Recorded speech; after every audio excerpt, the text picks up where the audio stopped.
உனக்கு என்ன பைத்தியமா பிடித்திருக்கிறது? உன் யாசகத்தை நிச்சயம் அடியேன் ஏற்பதற்கில்லை. வியாதியை யாசிப்பானாம், அதை நான் இவனுக்கு தாரை வார்த்து கொடுக்க வேண்டுமாம். மிகவும் அபத்தமான யாசகம், கோரிக்கை.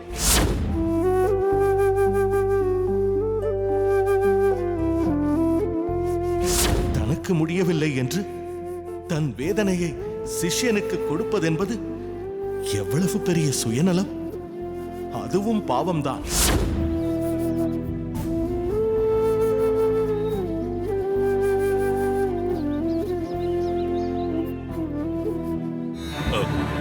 நம்பிகளே, திருக்கோஷ்டி நம்பிகளே, மாறனே, எங்குதான் இருக்கிறாயா? என்ன தைரியம் இருந்தால் இப்படி ஒரு காரியத்தை செய்திருப்பாய். அவன் ஏதோ விவரம் புரியாமல் நடந்து கொண்டிருக்கிறான். விட்டுவிடுங்கள் சுவாமி. இல்லை பெரிய நம்பிகளே, தங்களைப் போல் என்னால் இதை எளிதில் எடுத்துக்கொள்ள முடியவில்லை. மாறனே, ஆச்சாரியரிடம் வியாதியை யாசிக்கிறேன் என்று அவர் மனது வேதனைப்படும்படி நடந்து கொண்டிருக்கிறாய். நீ நடந்து கொண்டது மிகவும் சரியானது என்று எண்ணிக்கொண்டிருக்கிறாயா? எப்படி இங்கிதமாக நடந்து கொள்ள வேண்டும் என்று உன் புத்திக்கு எட்டவில்லை? தாங்கள் அன்று இவர்களிடம் யாராவது வியாதியை வாங்கிக் கொண்டால்? ஆமாம், யதார்த்தமாக இதை பற்றி பேசிக் கொண்டிருந்தேன். நடைமுறையில் சாத்தியமற்றது, சம்பிரதாயத்தில் இதுவரை யாரும் செயல்படுத்தியதில்லை என்றும் சொல்லிக் கொண்டிருந்தேனே, அது உன் காதில் விழவில்லையா? சுவாமி, பொறுத்தருள வேண்டும் அடியேனே. ஆச்சாரியர் மேல் கொண்டுள்ள பற்றாலும் அக்கறையாலும் தான். ஓ, அதெல்லாம் எங்களிடம் இல்லை என்று நினைக்கிறாயோ? சுவாமி, அடியேன் அந்த அர்த்தத்தில் பேசாதே. உன்னை விட பன்மடங்கு அக்கறை எங்களுக்கும் இருக்கிறது. ஆனால் நாங்கள் ஆச்சாரியர் மனம் வேதனைப்படும்படி நடந்து கொண்டோமா? உனக்கு ஏன் பின் விளைவுகளை பற்றி யோசனையே இல்லை? நாங்கள் பேசிக் கொண்டிருந்ததை கேட்டானாம், உடனே ஆச்சாரியரிடம் போய் வியாதியை யாசித்தானாம். இதனால் அவர் மனம் எவ்வளவு சங்கடப்படும் என்று யோசிக்க வேண்டாமா? இல்லை, இவன் இனி இங்கு இருப்பது சரிவராது பெரிய நம்பிகளே. உடனே இவன் தனது சொந்த ஊருக்கு புறப்படுவதுதான் சரி. மாறனேர், நீ இதுவரை செய்த உபகாரம் எல்லாம் போதும். நீ உன் ஊருக்கு புறப்படு. பாவம், இவன் ஏதோ அறியாமல் நடந்து கொள்கிறான். யார் இவனா? அறியாமல் நடந்து கொள்கிறானா? அடி, என்னால் நம்ப முடியாது. இன்னும் ஏன் இருக்கிறாய்? புறப்படு. சுவாமி, ஏன் என்னவாயிற்று? திருக்கோஷ்டி நம்பிகளே, பெரிய நம்பிகளே, என்னதான் ஆயிற்று? மாறனேர் நம்பி, சுவாமி இவ்வளவு கோபப்படும்படி ஏன் நடந்து கொள்கிறாய்? திருக்கோஷ்டி நம்பிகளே, சற்று ஆசுவாசப்படுத்திக் கொள்ளுங்கள். எப்படி ஆசுவாசப்படுத்திக் கொள்வது அரையரே? இவனாகவே எடுத்தேன் கவிழ்த்தேன் என்று ஒரு முடிவெடுக்கிறான். ஆச்சாரியரிடம் போய் அவரை பீடித்திருக்கும் ராஜபலவை நோயை தனக்கு கொடுங்கள் என்று யாசித்திருக்கிறான். மேலும் மேலும் வற்புறுத்தியும் இருக்கிறான். இவனது செயலால் ஆச்சாரியர் நிலை குலைந்து போய் இருக்கிறார். அச்சச்சோ, ஆச்சாரியர் மிகவும் கோபப்பட்டாரா திருக்கோஷ்டி நம்பிகளே? கோபப்படவில்லை, மிகவும் ஆதங்கப்பட்டார். தன்னை பீடித்திருக்கும் இவ்வியாதியினால் எல்லோரையும் சங்கடப்படுத்துகிறேனே என்று மனோவியாகுலப்பட்டார். ஆச்சாரியர் என்ன சொல்லி வருத்தப்பட்டார் தெரியுமா? உங்களை எல்லாம் இந்த அளவிற்கு மனவேதனை செய்து கொண்டு இன்னும் எவ்வளவு நாள் அடியேன் ஜீவித்திருக்க வேண்டுமோ என்று சொன்னார். அதை கேட்டதும் அடியேன் நெஞ்சம் சுக்கு நூறாகிவிட்டது. யாசகமாக வியாதியை கேட்கிறேன் என்று இவன் ஆச்சாரியர் மனதை காயப்படுத்தி இருக்கிறான். இவ்வளவையும் செய்துவிட்டு இவன் இங்கு இருப்பது நியாயமில்லை.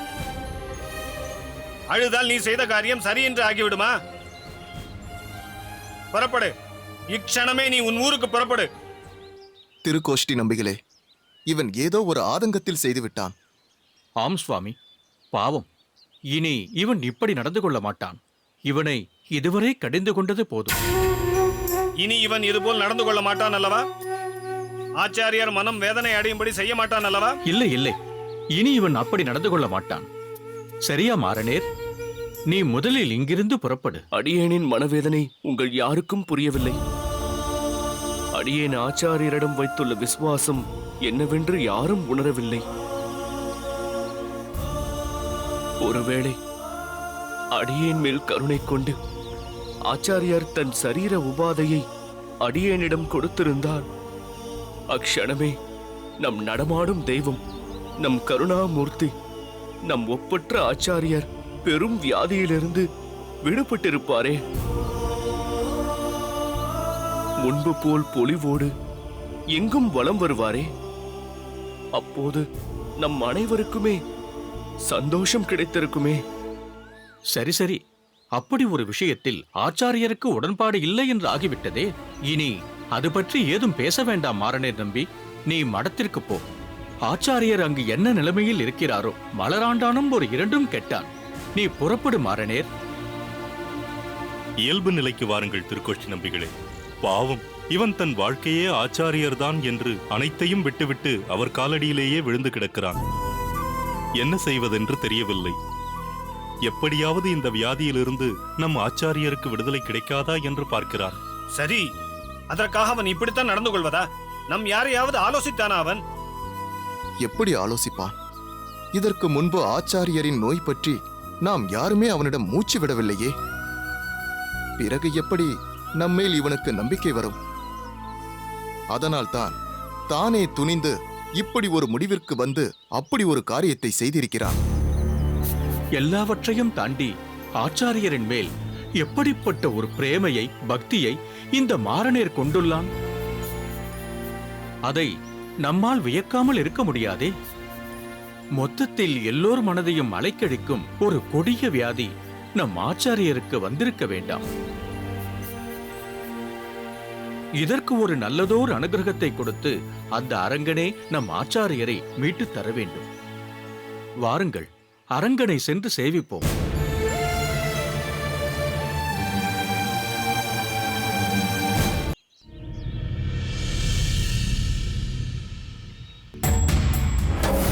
காசிக்கு போகப் போகிறோம் என்று சொல்லிக்கொண்டே இருந்தோம்.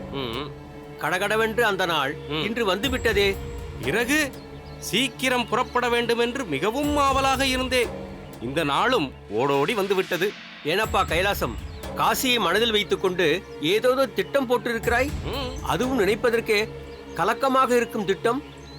ஆனால் நீ கொஞ்சம் கூட பதற்றமோ பயமோ இல்லாமல் காசிக்கு போவதை மிக ஆவலோடு பேசுகிறாயே. காசியில் உள்ள கங்கையில் ராமானுஜனை முடிப்பதற்கு முன்பாக உம்மை கங்கையில் அமுக்கி உம் கதையை முதலில் முடித்து விடுகிறேன். பிறகு பயமோ பதட்டமோ சுத்தமாக போய்விடும். என்னப்பா கைலாசம், இப்படியெல்லாம் சொல்கிறாய்? பிறகு சத்தம் போட்டு பேசி ஊருக்கே காட்டி கொடுத்து விடுவீர் போல இருக்கிறதே. கொஞ்சம் குரலை அமுக்கி பேசும் ஐயா. பயத்தில் ஏதாவது உளறி வைத்தீர், அவ்வளவுதான். சுவாமி, இங்குதான் இருக்கிறீர்களா? மாணவர்கள் அனைவரும் வந்து விட்டார்கள். எல்லாம் தயார். புறப்படலாமா சுவாமி? சபேசா, மாணவர்கள் மட்டும் வந்தால் போதுமா? குருநாதர் வர வேண்டாமா? குருநாதர் தானே குறிப்பிட்ட நேரத்தில் புறப்பட வேண்டும் என்றார். நீண்ட தூரம் போக வேண்டுமே. நீ ஏனடா பரபரப்பாக இருக்கிறாய்? பொறுமை பொறுமை. பூரணம், அவன் சொல்வதும் சரிதான். குறிப்பிட்ட நேரத்தில் புறப்பட்டாக வேண்டும். ஆரம்பம் சரியாக இருந்தால் முடிக்கும் வேலையும் சரியாக இருக்கும். வேண்டாம் கைலாசம், என் வாயை கிளறாதே. அதன் பிறகு உனக்கு தான் கஷ்டம். குருநாதர் எங்கே இருக்கிறார்? நான் சென்று அனைவரும் வந்து விட்டார்கள் என்று தெரிவிக்கட்டுமா? சபேசா, குருநாதர் மடத்தின் உள்தான் இருக்கிறார். ஆனால் ஒரு முக்கியமான சொந்தம் நம் குருநாதரை காண வந்திருக்கிறார்கள். அவரை அலட்சியப்படுத்திவிட்டு குருநாதர் வர முடியாது. குருநாதருக்கு சொந்தமா? யார் அந்த சொந்தம்? யாதவ பிரகாச சுவாமிகளை பெற்ற தாய். என்னவோ காசிக்கு போவதென்றாலே எல்லோருக்கும் ஒருவித பயம் வந்து விடுகிறது. நெடுந்தூர பயணம் அல்லவா? அதுதான் கேள்விப்பட்டவுடன் அவரது தாய் மடத்திற்கே வந்து விட்டார்.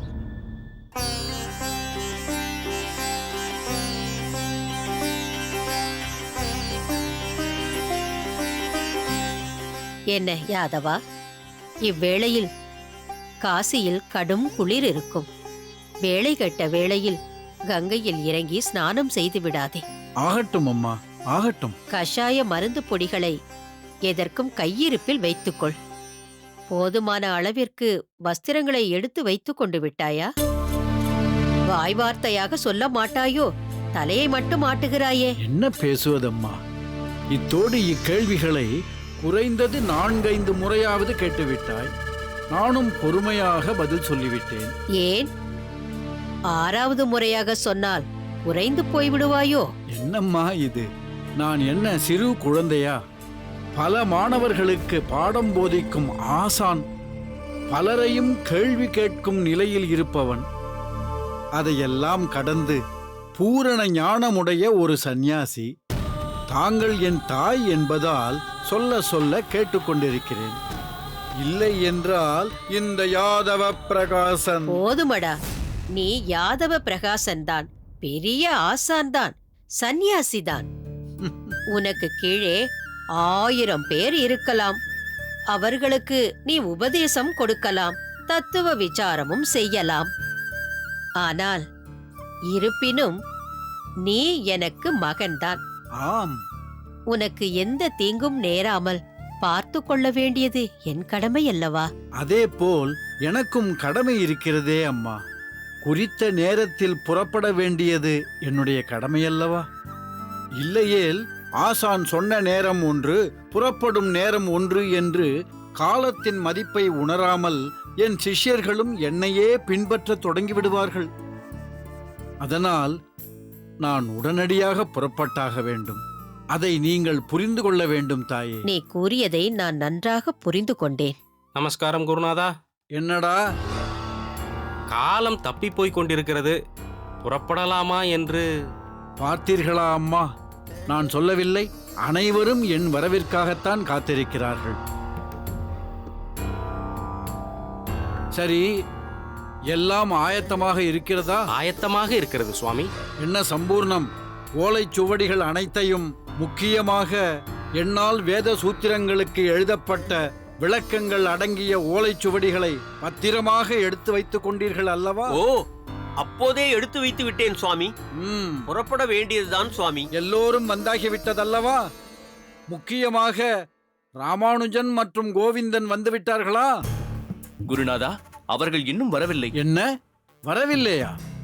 அவர்கள் வராமல் எப்படி கிளம்ப முடியும்? ஏனடா கைலாசம், என்னவாயிற்று ராமானுஜனுக்கு? அதானே சபேசா, நீ இதை பற்றி சொல்லவே இல்லையே, அவர்கள் இன்னும் வரவில்லை என்று. எதற்கு சொல்ல வேண்டும்? அவர்களுக்கு ஒரு அக்கறை வேண்டாம்? காசிக்கு போக போகிறோம் என்று தெரியும்.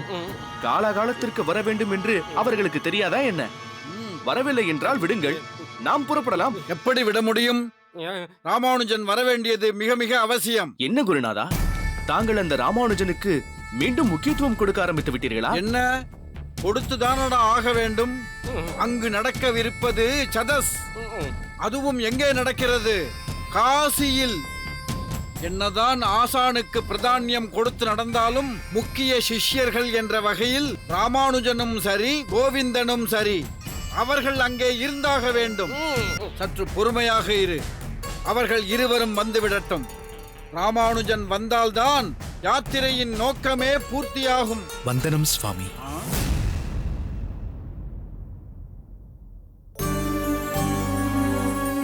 வந்தனம் குருநாதா. வந்துவிட்டீர்களா? உங்கள் இருவருக்காகத்தான் காத்திருக்கிறோம். என்ன ராமானுஜா, கோவிந்தா, வெறுங்கையோடு வந்திருக்கிறீர்கள்? யாத்திரைக்கு தேவையான வஸ்திரங்கள் மற்றும் இதர விஷயங்களை எடுத்துக்கொண்டீர்கள் அல்லவா? அனைத்தும் மடத்தின் வாசற்படியில் வைக்கப்பட்டிருக்கிறது சுவாமி.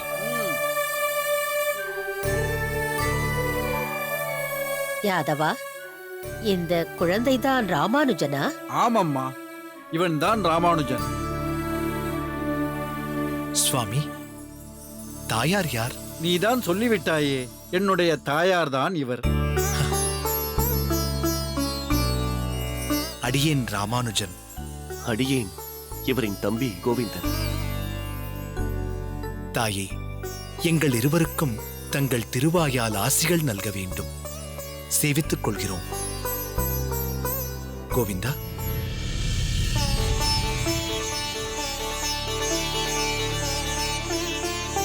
தீர்க்காயுசுடனும் திடகாத்திரத்துடனும் பேரோடும் புகழோடும் விளங்குவீர்களாக. எழுந்திருங்கள். ராமானுஜா, இச்சிறிய வயதில் பெரியவர்களை மதிக்க வேண்டும் என்ற உங்களது பரிவும் கனிவான பேச்சும் இந்த முதியவளை கொள்ளை கொண்டு விட்டதப்பா. அனைத்திற்கும் எங்கள் பெற்றோர்களே காரணம் தாயே. நல்ல பெற்றோர்கள். கோவிந்தா, என்றும் உன் அண்ணனுக்கு நீ உறுதுணையாக இருக்க வேண்டும் அப்பா. ஆகட்டும் தாயே. உங்கள் இருவரை பற்றியும் நான் கேள்விப்பட்டிருக்கிறேன். நேரில் பார்க்கும்போது சூரியனையும் பூரண சந்திரனையும் ஒன்றாக பார்ப்பது போல் இருக்கிறது. மனதிற்கு நிம்மதியாக இருக்கிறது.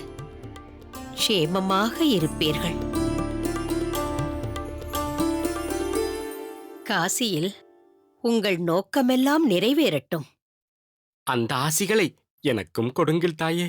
நல்ல விஷயமானால் அதுவும் நிறைவேறட்டும். சரி குருநாதா, காலம் விரயமாகிக் கொண்டிருக்கிறது. புறப்படலாமா? ஆமாம் ஆமாம், இனி தாமதம் கூடாது. ம். குறித்த காலத்தில் குறித்த காரியம் நடந்தாக வேண்டும். அம்மா, நாங்கள் புறப்படுகிறோம். சரி, பத்திரமாக போய் வா. போய் வருகிறோம் தாயே. ஆகட்டும் அப்பா. அனைவரும் நலமோடு சென்று வாருங்கள்.